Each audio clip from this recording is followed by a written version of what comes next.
台灣蔡蘇秋金佇總日巡以6都敬老卡的福利做一擺比較，結果獨島只有台南不是點數制度，只有免費坐公車等交通的優惠甲服務，所以台灣除了積極爭取增加社會福利的點數，嘛會加有坐客停車的補助，以及整合自疫苗、健康篩檢的健康比來回饋，互福利一條龍。我要建議局長，咱的健康比要規個做鄉親有利的方案，咱當結合商圈買一寡因上好的店家產品刷落去，咱嘛希望咱的健康比，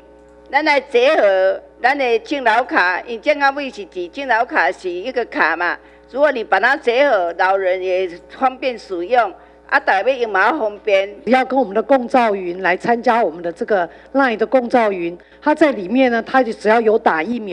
還有做癌症篩檢哈，做這些其他的運動，那都可以拿到我們台南市的健康幣，那它就可以在我們的這個網站上面就可以去兌換很多的日常用品啦，還有一些像是銀髮餐廳的一些餐券等等。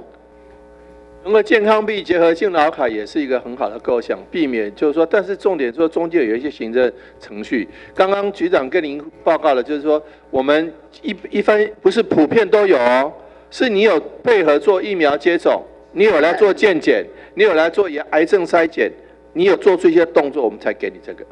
所以說，這就是講，一方面做健檢，一方面做疫苗接種，一方面做癌症篩檢，伊就較健康，較袂破病。安尼對伊嘛好，對咱嘛好，咱要較袂支出足儕健保的費用。然後咱用一個健康幣，互伊嘛有得到鼓勵安尼嘛。全國性的健康幣預計10月正式上路，不過淡市以健康共照雲所推動的健康幣已經5檔，用戶超過50萬人。所以如何將鼓勵自疫苗做健康檢查、甲癌症篩檢的健康幣整合？市長委特表示，這是好的構想，會當考慮。台南新聞，軍籍林英庚採訪報道。